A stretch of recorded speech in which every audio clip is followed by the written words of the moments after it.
Hi and welcome back to another episode of the Learning FreeCAD for Beginners, where we teach the fundamentals of FreeCAD whilst we learn workflows. In today's lesson we're going to be using the A2Plus and learning about some of these constraints. We're also going to be sharing some tips when using the A2Plus to help you with your workflow. We're going to be concentrating on the point-on-point constraint, or the point identity constraint, the point-on-line constraint, the point-on-plane constraint, and also we're going to be spending a little bit of time with the axis coincident constraint. We're going to be building and learning how to apply the constraints to this assembly, and also with a simple runner assembly with a ball within a slot like this. So this will simulate a ball running up and down this slot, where we can't move it out of the slot in any of the directions except for back and forth. I hope you enjoy these tutorials, and let's have a look at this workbench. If you like what you're seeing, please subscribe to the site. I also have a Ko-Fi or a coffee site that you can donate to if you so desire, and that's at ko-fi.com/MANG0. I also run a Patreon where you can subscribe and get extra content, and that's at www.patreon.com/MangoJellySolutions. Any money that's kindly donated will be used to expand the channel. Things that I wanted to explain about in this workbench are the constraints that appear at the top here. And if we roll over them, you can see we've got the individual constraints and a quick description of what they actually do. We're going to explain those further. First of all, we're going to explain the point-to-point constraint and also the point-on-line constraint. For that, I need something to constrain against. So I'm going to start a new document, and I'm going to use the part design. You can use the part if you want. And we'll create a body and create a new sketch. I'm going to go along the XY plane and hit OK. I'm not too worried about dimensions. So I'm going to create a circle and an inner circle. I'm going to set the diameter of this circle to 50 and the outer one to 75. And what I'm going to create is some kind of structure here to take rods that span across a body. So this will be something like you'll get in a model airplane or something like that. I'm going to come over to the pad or the pad at the top. I've already got this selected and just pad this. Pad it about 3mm and hit enter. Now I'm going to create some slots in here by selecting the top and create a sketch. And I'm just going to use a rectangle in here and set some dimensions. Go for a height of 10mm and also a length on one of these sides, again of 10mm. Set some distance away because what we're going to do is use this to create a polar array. Use a length of 30mm. Hit close. So we created basically a square on top of here. We can pocket that through. And we're going to go through all, or it's 3mm, so we just set this to 3mm. That's gone all the way through there and hit OK. Now I'm going to come over to the model and select that last pocket, which is the last action that we did, and use the polar pattern, or come up to part design, apply a pattern, polar pattern, and you can see we're creating the pattern across here. Now I only want to go 180 degrees. So I just don't want to do it on one side. And we'll set the currencies to about 8. So we've got those there. And we can reverse the direction to place it on the other side. Let's come up and hit OK. So we've got this shape. So this spans 10mm. So we need to place something in here so we can constrain against. I'm going to save this as a separate file. File, save as. And we'll create a new folder. So we can call it A2Plus demo. And within that folder, I'm just going to call this something like connector. Next, I'm going to create the rods. For that, I'm going to create a new document and create a new body, a new sketch, XY plane, OK. And we'll create a centered rectangle. You can create a normal rectangle, but I'm just going for a centered one. And I'm going to set these two sides to be equal and also set a length of 10mm. Let's hit close and we'll just extrude that. I could have used the part workbench to create just a cube and create the length of that cube a bit longer. I'm going to set this to 200mm. So we've got this rod here. And file, save as, and I'll call this rod. Now I've got the two parts. Let's come over to the A2Plus workbench. For this assembly, I'm going to create a new document. So create a new document. And we're going to save it straight away in the same folder as the assembly. From there, I'm going to go out to A2Plus and add shapes from external file. Not add a part from external file, add shapes from external file. We'll bring in the connector first and select the body. Import that. So this is a fixed part. This is the first part we've imported. And what A2Plus does is sets this as fixed part. You need a fixed part in the assembly. Now we'll import another one. So A2Plus add shapes from external file, or we could use the toolbar, add shapes from external file, and bring in the rod. Bring in the body, make sure it's checked, and import that. So we've got this rod now. It's attached to the mouse pointer and I've just dropped it into place. So if I've got this connector, this body here, and I wanted to connect this one to it, you've got a number of options. We're going to first look at the add point identity constraint or point-to-point constraint. With this, you've got to select a vertex, a circle, or a sphere, and then select the same where you want to connect it to. So for instance, if I select this vertex here and come in and select the vertex just in this corner, this will make it slot into that slot. Let's place some angle against here. You can see how far away this is. And we'll pick, let's say this one, select that vertex. Must make sure you hit control. So make sure you control select both of those. You see them in blue on the left hand side. The constraints that are available for your selections become active. So you see the points on point constraint there. And we just click that and accept. Now you can see we haven't got that totally into that corner there. Now the thing with point-on-point constraint is that it connects the vertices, but you have a lot of rotation in here. If you think about it as, say, two spherical magnets connecting together, so vertex on vertex, anything attached to those magnets can move in all different directions.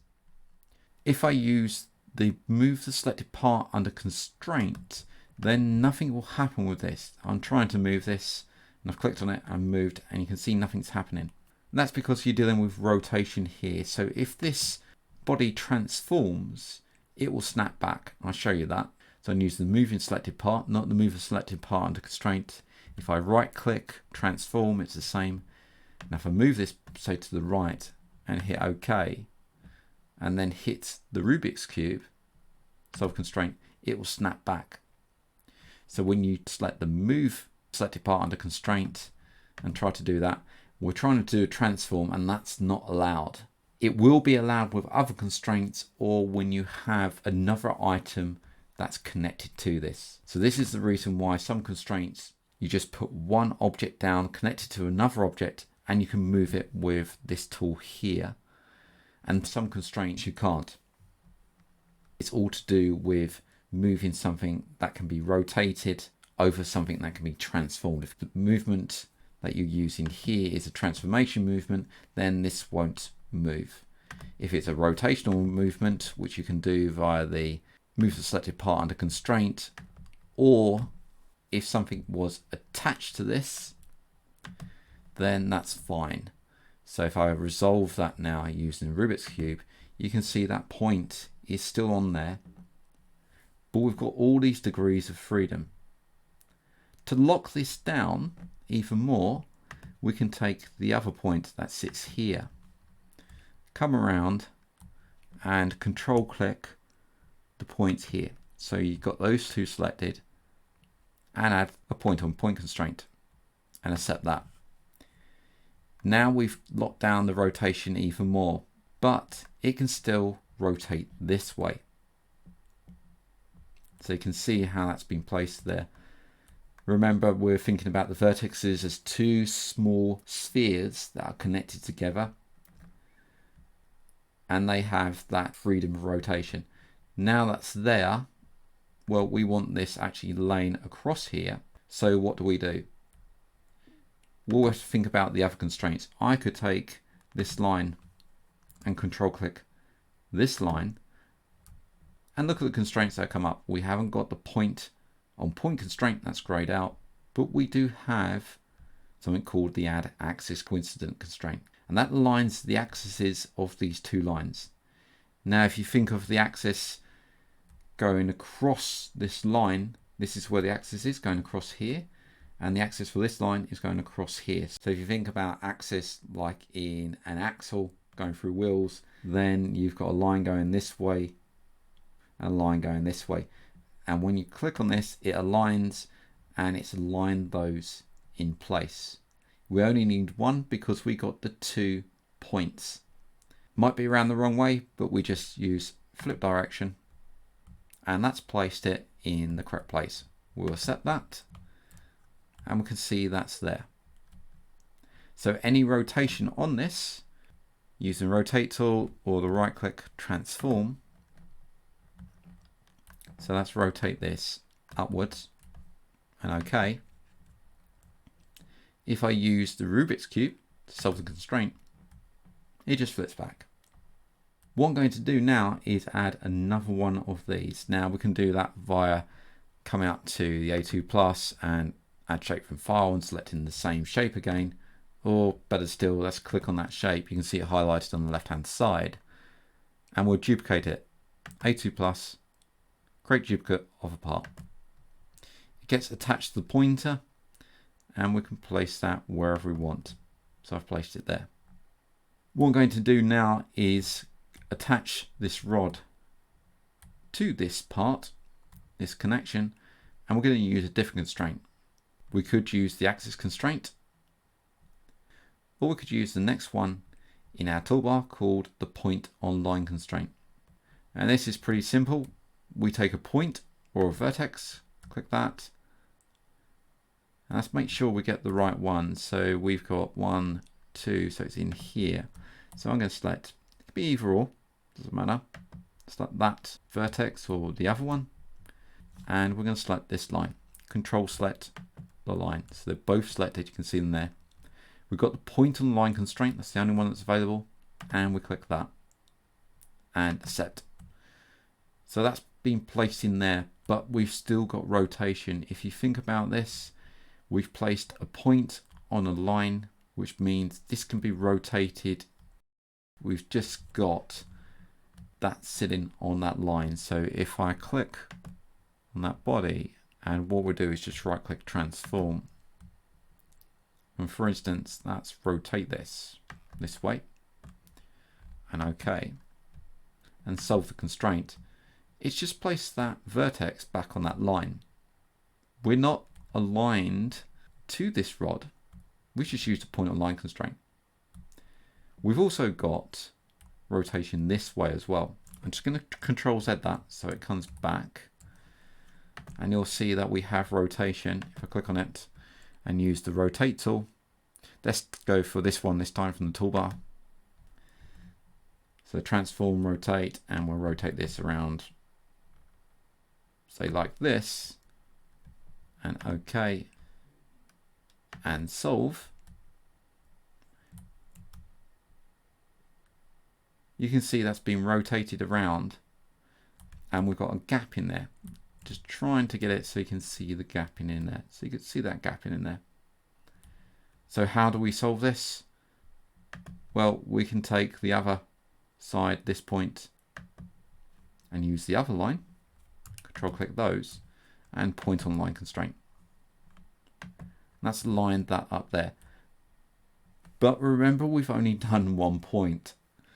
So now we've got rotation this way, because the point is on the line here, this vertex, and the other vertex is on that line. but there's nothing to stop it tilting this way because it will just pivot around those two vertices. And to prove that, we click it, use the transform tool, we'll rotate this way, okay, solve, and you can see that snap back, but it's at an angle. Now we could go in and say add the other 2 points, say this point or this point. We only actually need one, because if we think about it, 1 point against this line should mean that it can't tilt now. We don't need the other point. So if we rotate this, let's click on it and use the move tool, and let's rotate something like that. Okay, and resolve. You can see it's just snap back. Now think about point and line. We've got a point and line, which there are multiple points in this line. Then if we move this way, that's valid because those points, those vertices, are still on that line. Hit solve, it's fine. What we should be able to do is use the tool. Move the selected part under constraint. Click on this one, and you can see we can move it up and down along that line. And we can move it off the edge because it's still on that line. And though it's gone off the edge, it's still on there. There's nothing to stop it. We can't actually simulate that in A2Plus. And you'll find you can't simulate that in some of the commercial packages as well. There's no physics or mechanics in the program to stop that. It's still good because we can just move that wherever we want and place it in there. So what I've done is just to close that document now, and I'm going to create a new document, and we're going to look at the other constraints with these two. First of all, we need some geometry. That's used the part workbench. I know we can save it to a file for quickness. I'm going to keep inside the part workbench in one file. We're going to convert those to A2Plus parts. So first, let's create the sphere that we need. And the sphere's of a radius of 5 millimeters, so it's 10 millimeters wide. And next we're going to create something else, so that's come over to the sketcher. New sketch, XY plane, and we need something for the sphere to sit into. Let's come over to the model and hide that sphere. Now what I'm going to do is use the polyline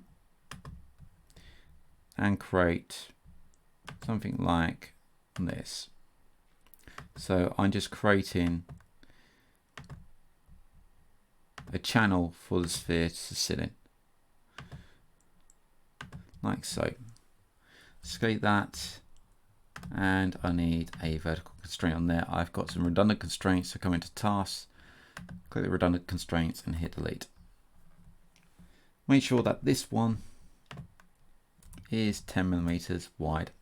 So we've got that there. That's put some more constraints in, so keep those in line. Like so. We don't have to worry about symmetry because this is just for a demonstration. So I'm just going to use that for the time being. I'm going to come over to the part workbench, make sure that sketch is selected, and extrude that to 50 millimeters.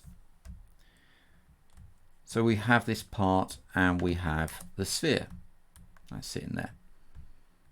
We'll just transform this out of the way. So we've got those two. Let's come over to A2Plus.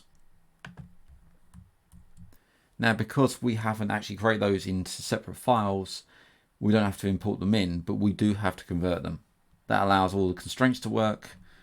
And what will happen if we click on the sphere, use the icon from the toolbar, or A2Plus, convert a part to A2Plus part. That's converted that to the part now. And you'll notice that the sphere has become invisible. If we want to change anything with the sphere, we use the invisible object. This one here becomes grey, it's hidden. And we can change the radius, etc. So I can add 10 in here. And you notice nothing's changed, but there's a refresh icon here, update parts imported into the assembly or A2Plus. Update parts and hit yes. That will update that part. Let's change that back. That sphere, that's come down to 5mm. Hit enter and refresh. There we go. That's refreshed now. So we need to do the same with the extrude. Convert that to an A2Plus part. So we have our two parts. We have the sphere and the runner. My aim is to take the sphere and run it up and down this runner. Now to do that, if I take the sphere and control select, say this edge, that's not going to work with a point on line constraint. It's just going to take the sphere and place it through the center there. And any rotation, let's just click on that and come into the sphere and right click transform. Now you rotate this and move it up. OK. And resolve. You can see it's still going through the middle of the sphere. So we've got to find another type of constraint. Let's click on that constraint, hit delete, and we're back to where we was before. This time, let's take this point and control select this line and use the point on line constraint and accept that. So we're embedded into the side of that. This, remember when we was talking about the point or the vertex as being like a magnet, a spherical magnet, it can rotate around this point. So if I hit transform and rotate this, and that just rotates the top line there around and OK, and then use the solve, you can see that's placed it in line with that one there. And if I move that up and down, it's still on that line and can move outwards, but we'll just rotate it up. So how do I get it attached so it simulates a rolling up and down? Well, I can take the other point on this side. And remember, the radius of this is 10mm. So I'll take that point and select this line and use a point on line constraint and set that. Then we've got that ball inside there. And this allows me to move this up and down using the move tool. And that moves that up and down along there. But you can see it's embedded into the bottom. Can we get a better constraint? Yes, we can. So let's highlight these two constraints and delete them. It will delete them from the extrude as well. And we'll move this out of the way using the move tool or right click transform. So how do we get a better constraint? Well, let's take the face, because we want it to roll against this face, and select the ball or the sphere. Control select the sphere. At the moment you can see there's no options come up. Let's click off and do that again. That's better. And we've got these options here, but we've got this one, a point on plane constraint. So select a vertex, center of a circle or a sphere, and then a plane on another part. Let's click that and see what happens. It comes up with an offset, which is going to be our friend in a moment. The center of the circle, if we look, is in line with that plane. So we place the plane from here upwards. You can see that's in line. What we need to do is use the offset and move that away from that point. So we can place it -5mm. That places it away from that plane. So the plane is there, and let's set that. If I move that with the move of the selected part under constraint, click on that part, you can see what's happening. It's moving across there. Let's stop it from going through this model here, this object, by selecting again the sphere And this time, let's select this face. Control select that. So we're adding 2 constraints and using the point on plane constraint. Again, we need to use some offset. So that's place an offset of -5. Set that. Remember, we've got a 10mm ball. So -5 is the radius rather than the diameter. Well, 5mm is the radius rather than diameter. And now that sits in that channel.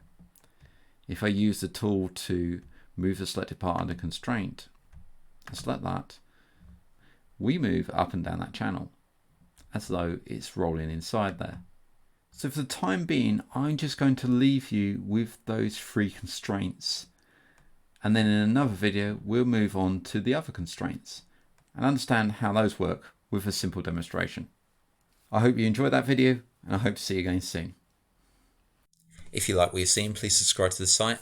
I also have a Ko-Fi or a coffee site that you can donate to if you so desire, and that's at ko-fi.com/MANG0. I also run a Patreon where you can subscribe and get extra content, and that's at www.patreon.com/MangoJellySolutions. Any money that's kindly donated will be used to expand the channel. Thanks a lot for watching and subscribing, and I'll see you again soon.